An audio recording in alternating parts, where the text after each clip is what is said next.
The marble lobby gleamed like perfection, but the air felt wrong. A man stepped out of an old SUV, wearing wrinkled slacks, a plain grey coat, and no sign of wealth. No assistant, no luggage, no designer labels. The valet barely glanced at him. Inside, the receptionist's eyes flicked to the sleek black card in his hand, then to his clothes. Her lips curved into a smirk. "Are you sure that's yours?" she asked, just loud enough for nearby guests to hear. Conversations paused. A couple across the room whispered, "Another wannabe rich guy." He didn't react. He had heard this tone before. Years ago, as a teenage hotel worker, told he didn't have the face for VIP service. Back then, he stayed silent. Now, decades later, nothing had changed. She held the card like it might burn her, typing lazily, eyes never meeting his. Then a sharply dressed man entered, dragging designer luggage. Her posture straightened instantly. "Good afternoon, sir," she beamed, offering water with lemon. Same desk. Same hour. Different rules. The man with the black card stayed still, observing. Bias rarely shouts. It whispers in the way service changes with a glance. Across the lobby, a child quietly helped an elderly woman with her suitcase. A small act of kindness more genuine than anything happening at the front desk. No one here knew the truth. In less than 5 minutes, the name on that untouched card would shake the building. A $2.8 billion deal was about to vanish, not out of anger, but because respect had already left the room. Jackson Cole had built his life on the quiet kind of power. The kind that didn't need to shout, didn't need headlines, didn't need the world's approval to exist. His company, Caltech Global, started with one broken laptop in a cramped garage. In the early days, the office was a folding table, the internet connection was unreliable, and dinner was often instant noodles. But Jackson believed in something bigger than money. He believed in creating technology that solved real problems for real people. 2 decades later, Caltech was a global leader in AI solutions for hospitals, schools, and emergency services. It was a company that measured success not just in revenue, but in lives improved. The market valued it at over $40 billion. Clients valued it for its integrity. Employees valued it for the culture Jackson protected fiercely, respect by default. Inside Caltech headquarters, there were no reserved parking spots for executives, no luxury perks for leadership while others struggled. From the janitor to the CFO, everyone was on a first-name basis. If someone needed help, anyone helped. If someone had an idea, everyone listened. That was the culture. And Jackson lived it everywhere, except, of course, outside the walls of Caltech, where the rest of the world didn't always play by those rules. He had learned early that appearances dictated how most people treated you. At 17, working part-time at a mid-tier hotel, he was pulled away from a VIP table by a manager who decided he didn't have the face for important guests. That moment stayed with him, not because it broke him, but because it revealed an ugly truth. In most places, value was judged before a word was spoken. It was why, every now and then, Jackson made a habit of arriving unannounced at hotels, restaurants, or potential partner businesses. He liked to see how they treated people before they knew who they were dealing with. It wasn't a game or a trap, it was a test of culture. A simple one, respect without recognition. This time, the visit was tied to something huge. Caltech was on the verge of finalizing a $2.8 billion hospitality tech partnership with Ellington Resorts, a luxury hotel chain. The deal would integrate Caltech's AI concierge and crisis response systems into every Ellington property worldwide. On paper, it was perfect. Ellington had reach, prestige, and resources. But Jackson didn't care about marble lobbies and gold trim. He cared about whether their staff treated every guest with dignity. That's why he landed in the city a day early, skipping the chauffeured pickup arranged for him. No entourage, no advance notice, just him in clothes he actually wore on weekends, stepping out of an old SUV he'd driven himself from the airport. He wanted to feel the place without the performance. From the moment he walked through the revolving doors, he could tell. The staff's eyes didn't light up. The smiles weren't warm, they were calculated. Service moved quickly for the people who looked like money and slowed for those who didn't. He watched it happen before it was his turn, confirming a suspicion he'd carried for years. Luxury often sells comfort, not kindness. Still, he gave them a chance. He approached the desk with his black card ready, not to flaunt it, but because it was linked to the reservation for the presidential suite. The receptionist, Melissa, glanced at the card, then at his coat and shoes, and smirked. That was the first red flag. The second was the way she stalled, tapping keys without actually searching for his name. Around them, life went on. The polished man in the navy suit received water service before even reaching the desk. The valet rushed to grab his luggage without hesitation. Jackson was invisible in the same space. It would have been easy to correct her, to flash an ID, to mention the deal, to pull rank. But Jackson never believed in telling people who he was just to get treated like a human being. If respect had to be earned through a resume, then it wasn't respect, it was leverage. As he stood there, silent, he thought about the partnership again. Ellington's CEO had promised a brand built on guest-first values. But culture wasn't what you wrote in press releases, it was what you lived when no one important was watching. If this front desk interaction was the reality behind the slogan, then the deal was already in trouble.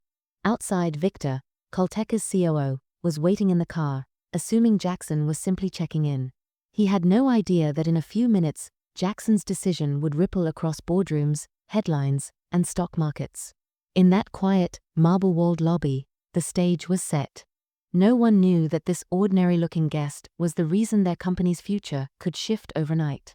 No one noticed the way he watched everything, the way his gaze lingered on the smallest acts of kindness and the sharpest moments of dismissal. Melissa didn't know she was standing at the center of a test her company didn't even know it was taking. She didn't realize the man she was brushing off had the power to redefine her career, her hotel, and her chain's reputation. And Jackson?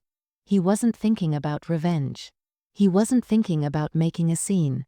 He was thinking about the culture Ellington had promised, and whether it existed outside their marketing deck. That's the thing about tests like his. The people taking them never realize until it's over. And by then, the grade is already final.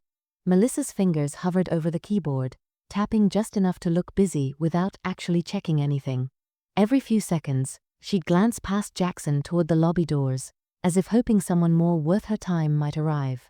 The black card remained on the counter between them, untouched, unacknowledged, a silent statement that she didn't believe it belonged to him. "Are you sure you're at the right hotel?" she asked finally, her tone not openly rude, but wrapped in the kind of dismissiveness that cuts deeper. Nearby, a couple in lounge chairs laughed softly, just loud enough for him to hear. "Another fake rich guy," one muttered.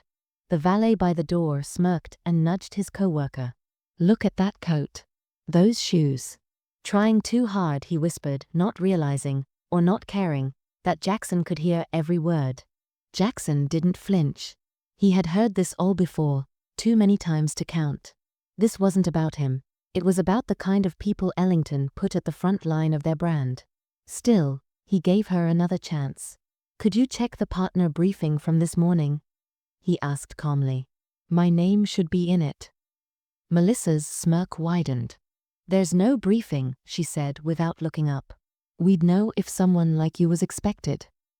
The emphasis on someone like you landed heavier than she intended, or maybe exactly as she intended.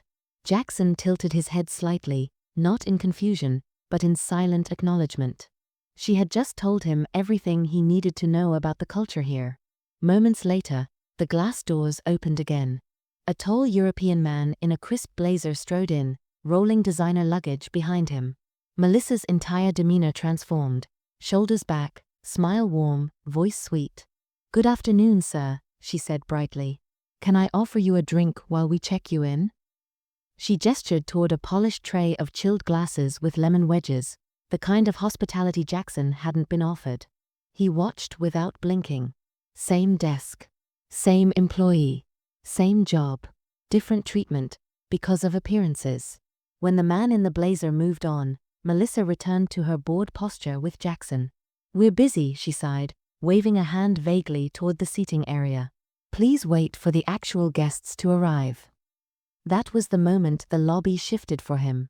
Not the smirk, not the whispers, not even the blatant contrast in service, but the quiet, absolute certainty in her voice that he did not belong here. A security guard appeared beside the desk, tall and stiff, with a neutral expression. "Sir," he said in a low voice, "we've had a few incidents lately. I'll need to verify your identity." Melissa folded her arms as if this confirmed her judgment. Jackson didn't reach for ID. He simply looked at the guard, calm and steady, letting the silence stretch long enough for a few nearby guests to stop their conversations. From a corner of the lobby, a young woman named Emily watched the entire exchange. She was just a tourist, latte in hand, but something about the scene didn't sit right. Without drawing attention, she slipped her phone from her pocket and began recording. The frame caught Jackson in profile, the security guard in front of him, Melissa behind the desk with her arms crossed. No raised voices, no chaos, just the slow burn of quiet disrespect. Then, outside, the hum of an approaching engine cut through the lobby's white noise. It grew louder, deeper, smoother, too refined to be a taxi. Heads turned toward the front entrance. A silver Rolls-Royce Phantom glided to a stop. The valet froze. The doorman hesitated. The driver stepped out in a black suit and earpiece, walking around to open the rear door. No one inside the lobby connected the dots, yet. Victor stepped out first, Colteca's COO, his tailored coat brushing the air as he moved. Behind him came Janet and Louise, senior executives, scanning the room with cool precision. They walked directly toward Jackson without hesitation. "Everything all right?" Victor asked, his voice carrying across the marble floor. Melissa's expression shifted instantly. The security guard stepped back. The guests who had been whispering fell silent. In that moment, the invisible man in the wrinkled coat became the center of the room, and the tone of every person in it began to change. But it was already too late. The decision forming in Jackson's mind had nothing to do with anger and everything to do with principle. And the $2.8 billion deal? It was already halfway out the door. The marble lobby, moments ago full of quiet judgment, now felt like it was holding its breath. Melissa's smirk had faded, replaced by the kind of stiffness people wear when they suddenly sense a mistake. She still didn't fully understand, but she was about to. Victor stopped beside Jackson, his presence alone shifting the temperature of the room. Janet and Louise flanked them, a silent formation of authority. Their body language didn't say we're here to defend him, it said we answer to him. "Everything all right?" Victor asked again, this time with a deliberate glance toward Melissa. Her eyes darted between them, confusion giving way to a creeping unease. Yes, of course," she stammered. "We were just." Her voice trailed off when she noticed Jackson wasn't looking at her at all. He was simply waiting. The security guard stepped back another pace, his earlier certainty dissolving. Guests had stopped pretending not to watch. A few even held their breath, sensing the balance of power was shifting in a way they didn't yet understand. Then the hotel manager, Graham, rushed in from a side hallway, his pale face tight with urgency. The moment his eyes landed on Jackson, the truth hit him like a falling weight. "Mr. Cole," he blurted, breathless. This is a misunderstanding." Melissa's head turned sharply toward him. "Mr. Cole?" The name sank into her like ice water. Jackson said nothing. Graham stepped closer, hands raised in an almost pleading gesture. "Had we known you were arriving in person, we would have prepared a proper welcome. I assure you, this does not reflect our values." But Jackson's silence pressed harder than any interruption. The words "had we known" told him everything. It wasn't about values. It was about status. Melissa's voice cracked as she tried to recover. You're Mr. Jackson Cole?" It wasn't disbelief. It was regret, too late to matter. Jackson finally turned his gaze to her, not angry, not even cold, just steady, the way you look at someone who's shown you exactly who they are. She began, but the apology tangled in her throat. She wasn't used to being wrong in public, and certainly not like this. Jackson's voice was calm when it finally came. "I don't need an apology," he said. "I need culture." The sentence hit like glass breaking in slow motion. It wasn't loud, but it cut clean. The lobby seemed to shrink around it. Melissa's shoulders sagged just slightly. Her hands trembled on the countertop. She had misjudged him in front of witnesses, guests, executives, her own manager. The silence after his words wasn't passive, it was deliberate. It let the weight of the moment settle into every corner of the room. Jackson turned toward Victor without another glance at her. "Confirm the meeting status," he said. "I may cancel." Victor nodded once, pulling out his phone. No further explanation, no raised voice, just the quiet clarity of a decision already made. Outside, Emily, still recording from the corner, caught every second. Her lens held steady on Jackson's coat as he walked toward the revolving doors, Victor, Janet, and Louise in step behind him. She typed a quick caption before hitting live: "CEO cancels $2.8 billion deal because someone disrespected him." Within seconds, hearts floated up her screen. Comments started flying. "Wait, that's Jackson Cole? What hotel is this? Someone's getting fired." Back inside, Melissa stood frozen, her pulse loud in her ears. Graham rubbed his temples, already picturing the calls he would have to make to corporate, to PR, to every partner now at risk. And Jackson? He didn't look back. The Rolls-Royce door closed behind him with a soft click. Inside the car, he didn't speak. He didn't need to. Everyone with him already knew the Ellington deal was gone. Not because of profit margins or strategic misalignment, but because culture had failed the simplest test, treating people with respect before knowing their worth on paper. By the time the hotel realized what had happened, the story was already moving faster than they could catch it. The video was climbing past 1 million views. News alerts were firing across social media. And the name Jackson Cole was trending, not for closing a deal, but for walking away from one. Inside that gleaming lobby, Melissa still stood at the desk, her hands pressed against the marble as if it could steady her. She wasn't thinking about the $2.8 billion. She was thinking about the moment she'd looked at a man and decided, without evidence, that he didn't belong. And now, the whole world was watching her learn what that decision had cost. By the time Jackson's Rolls-Royce pulled away from the hotel curb, the story had already escaped the building. Emily's live video was spreading like wildfire. No hashtags, no paid boost, just raw timing and authenticity. In less than 3 hours, it passed 2 million views. The clip was simple: Jackson standing calmly at the front desk while Melissa ignored him, the arrival of his team, the Rolls-Royce, and the line that would ignite the internet: "I don't need an apology. I need culture." Comments poured in. "This is why I dress low-key. People judge so fast." "That's Jackson Cole. Absolute legend." $2.8 be gone because of ego. Brutal. Reaction videos began popping up. Corporate trainers dissecting the interaction, HR professionals calling it a case study in unconscious bias, even other hotel employees from around the world weighing in. "That front desk staff? Fired in every chain I know." Meanwhile, inside the hotel's corporate office, panic spread faster than the video. The manager, Graham, was summoned into a hastily called crisis meeting. His phone wouldn't stop buzzing. Texts from PR, emails from executives, calls from unknown numbers that were likely reporters. In the conference room, Graham's voice was tight. "We're here because of a look," he told his team. One look erased 10 years of reputation. Melissa sat near the end of the table, her hands clasped so tightly her knuckles were white. "I didn't know who he was," she said, her voice cracking. "It's never about who they are," Graham cut in sharply. "That's the problem. You assumed. You treated him differently based on how he looked." Melissa blinked rapidly, but the tears stayed unshed. "I thought he was." "You thought," Graham repeated, his tone final. "And you were wrong. Now the world knows it." No one defended her. Not because they wanted her humiliated, but because they knew some mistakes didn't need context, they just needed consequences. Across the city, in Colteca's headquarters, the boardroom was silent as Janet slid 2 folders toward Jackson. "First, Ellington," she said.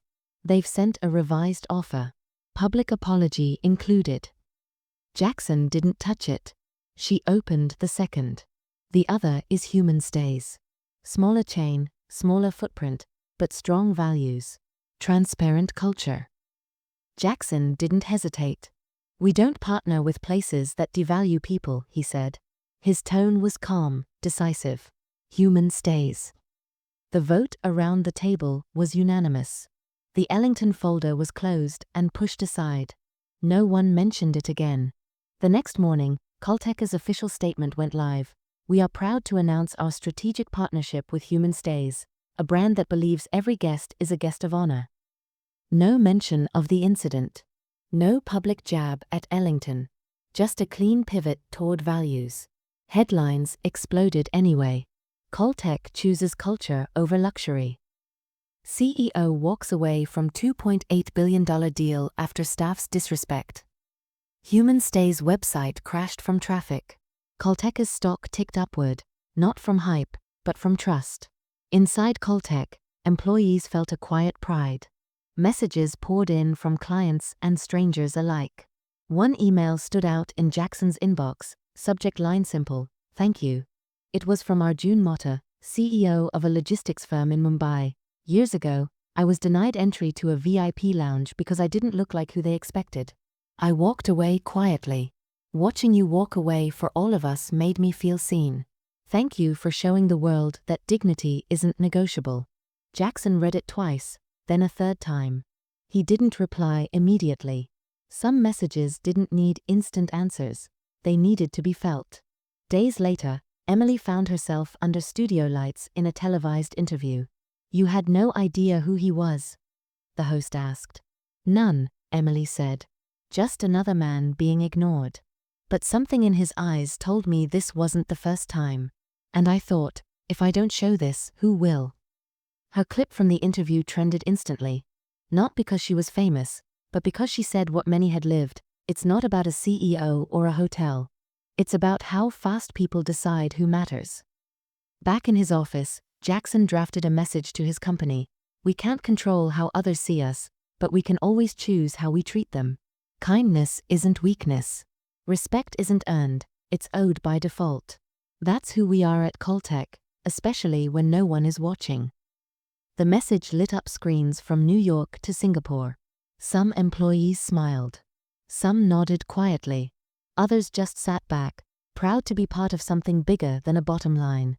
For Jackson, it wasn't about revenge or making a public spectacle. It was about making a choice and standing by it.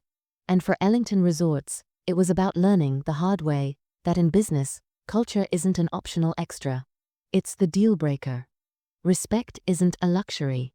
It isn't something you give only when you recognize a name, see a designer label, or check a balance sheet.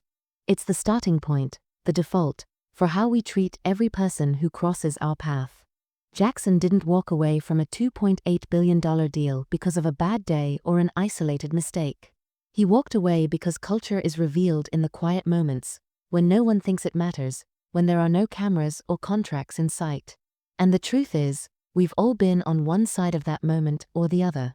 Maybe you've been misjudged, looked over, spoken down to, treated like you didn't belong.